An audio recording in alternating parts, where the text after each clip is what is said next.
What's cracking, everybody? And today we're gonna be talking about a headline that's definitely turned some heads, making everybody whip their necks when we rolling up here in the club, and that is gonna be the Kimetsu no Yaiba, or in English non-weeb terms, Demon Slayer. That freaking beautiful masterpiece of an anime slash manga, outselling all of the current US industry comics. There's been a meme that's going around, there's been articles that are going around, and everyone is taking pot shots at the US comic industry like no one's business because, you know, weebs like to feel superior to other hobbies. That's just always how it's been. Oh, you watched all of One Piece? Well, I watched all of Demon Slayer. Well, I watched all of freaking Detective Conan, and they're just gonna keep trying to out-weeb one another. It's just ingrained in our blood. But anyway, I am digressing here because we need to keep talking about this whole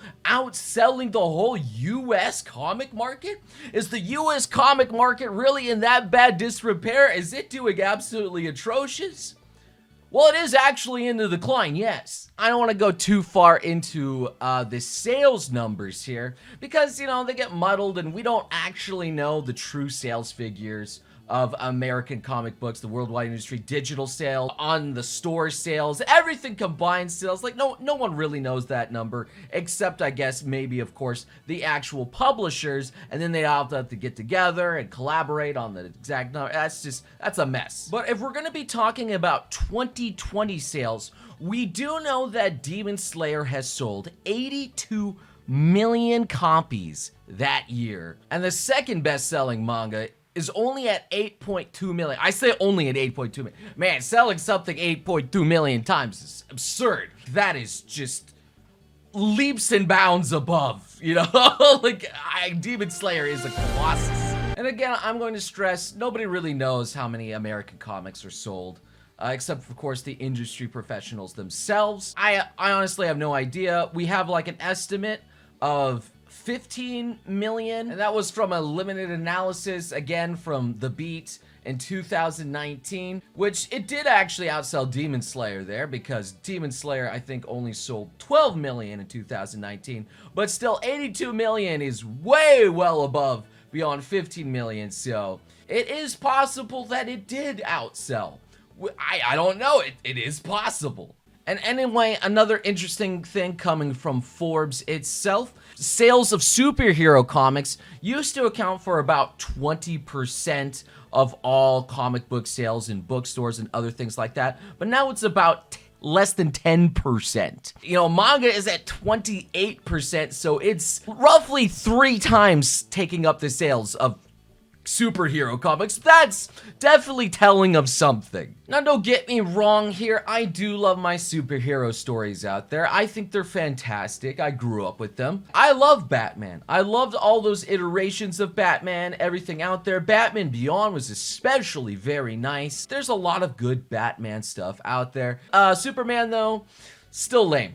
Still absolutely atrocious. I hate his character. Really not very thrilling at all to read. But Superman is just a small thing out there, and especially that's just DC. There, if I go to Marvel, like Iron Man's still cool as heck, Thor's still amazing, and of course the colossal titan of Spider-Man, absolutely stunning. Love that. But what is exactly manga slash anime doing so much better than like these classic old timeless heroes such as Spider-Man, Batman, Superman? What is it doing better? Why are these comics going in decline? And honestly, I could think of a few reasons. Just the legacy of the comics themselves. Like, okay, I want to start reading Spider-Man. Where do you begin? I don't know. It's like trying to figure out where do you begin in Fate, and I think Fate is like the only thing where it's like, all right, where exactly is the start of Fate? What do you exactly do you begin with that? Because that series is just so confusing that they don't label anything. But imagine like your entire comic industry is now everything is Fate, and you're not exactly certain what the heck's going on, where to start, where these characters align, what timeline you're in. I don't even know. That's what it's like to be a Marvel or DC fan. Even with things like One Piece, that timeless classic there that's amazing in every single way, and I definitely encourage you to read. You start at volume 1. It's easy. You start at volume 1 and you just keep going until you catch up. It may be long, it may be have lots of twists and turns and everything in the story, but you at least know where to start. And you may argue that, yes, series have lots of reboots now, and you can always just start at anywhere in one of the reboots. Well, the thing is, like, a lot of the time, those series have a lot of weight in each every characters, and people come to expect certain characters to show up sometime in the story, and having knowledge of where, what these characters are obviously helps you and gets you into the story again. So there's still lots of legacy because these stories are just being told over and over and over again. Could you imagine if they just keep remaking One Piece over and over and over? Sales are obviously going to plummet after a certain time, and people are just not going to be interested in rereading One Piece again. Or it doesn't even have to be One Piece, it could be Demon Slayer. It could be My Hero Academia. It could be your favorite anime. If it gets rebooted too many times, people are just not going to care. Such as if they made another Full Metal Alchemist Brotherhood 2 or whatever. Full Metal Alchemist Motherhood. And that brings me to the next bad thing about Western comics here that's not really doing well compared to the manga.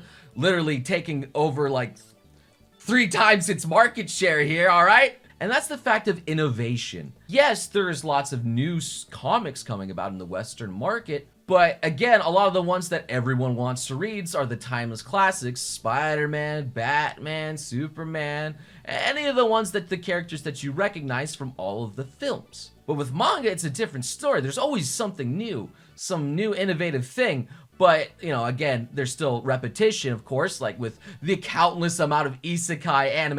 I'm saying, like, there is some repetition in manga, all right? There is a lot of repetition, but at least there's always something fresh. And that's going to transition to another thing that Western comics tend to do very poorly, and that is appealing to a younger audience. I don't know how to tell you this, but, like, getting comics is kind of nerdy. I mean, yeah, manga is kind of nerdy, too, don't get me wrong. But it's becoming more and more acceptable to read it and more mainstream. However, comics don't get that luxury. I mean, the same could be said. It's just like comics are enjoyed by D&D loving nerds out there that have pimples and glasses and they want to debate like what's the best Star Trek out there. It's really sad. Sopic's looking at. I'm sorry if I'm waking you up, buddy. I'm in Ashley's house right now. Okay, I got my lizard friend over there. He's looking at me. He's judging me. There he is in his cage, as you can see. There he is. Look at him. Being all cool. But the fact of the matter is, the comic industry still doesn't appeal to a younger generation to make it sound cool, more innovative. There is an increase in younger comic book sales. It has been shown, but it's still nowhere near the colossal that is manga and anime. There's a whole genre, of shonen and shoujo for the young girls and the young boys. But the good thing about the shonen and shoujo genre, though, is it doesn't isolate us older fans from enjoying it too. And I suppose the next major thing that's been riddling comics, especially Western, is all the political agenda garbage that's been muddling up the entire thing, kind of like changing your beloved characters into something entirely. I can't tell you how many times I've seen like some superheroes like just randomly, okay, we're just gonna make this character gay, we're just gonna make this person a different ethnicity, we're just gonna do it just because why not? That's fine, you can do whatever you want, it's your superhero, it's whatever, but if you really want to make another representative superhero and get a bigger demographic, I suppose, in that way, why not just make a new superhero instead of just taking an existing one and changing him? A good example of a superhero that just kind of faded into obscurity is like a classic Static Shock. Like, there's your black superhero that was original, nothing really tied to him, and he was kind of cool. I enjoyed watching his stuff, but nobody's doing anything with him. And don't get me wrong, I like Miles Morales. I think he's pretty an interesting character. Again, I just feel like I'm watching Black Spider-Man. I don't know, man. It's like I would have preferred a different superhero. To me, Spider-Man is always just going to be Peter Parker. When I think of Spider-Man, mostly everyone is going to be thinking Peter Parker. And don't get me wrong, there is certainly trans and gay and other things, Yuri, Yaoi, all that stuff present in manga, but it's not like thrown at your face. It's just there. But most importantly, it's not taking existing characters and just messing around with them for the sake of messing around with them. They usually appear in original content or in fan works. The fan works are fine. Those are fan works. Anything happens. I've seen the My Hero stuff, man. Jesus Christ. So overall, is Demon Slayer actually outselling the entire Western comic book industry with its 82 million sales? It could, actually. I mean, considering it just ended and the pandemic really helped out the manga sales industry because people needed something to do, like, it could possibly, like, 82 million, that's a lot of sales. But is the Western market really hurting that much? No. Because they got the movies. You think Avengers Endgame is really crying its eyeballs out right now with its massive, whopping sales numbers? Heck no! The movie industry still dominates the anime and manga industry, even with the Kimetsu no Yaiba, like, movie just being absolutely absurd in sales number. It still doesn't hold a candle to our Western movies, okay? It's gonna be a while before you can compare those numbers. But it's just an interesting topic to think about there. Just the rising of manga, it just feels good to talk about. It makes me feel big inside, you know? Like, oh yeah, my hobby's better than yours. I don't know, it's not really. But it certainly is more popular now. So what are your thoughts and opinions on this? Do you agree with some of the stuff that I've said, even though most of it is kind of fact-checked here? Or do you want to debate some of this in the comments section? I'm absolutely fine with that too.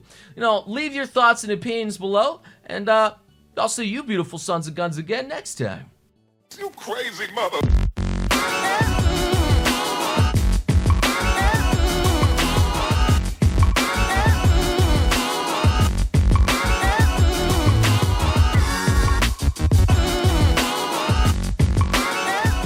They don't know our secret plan.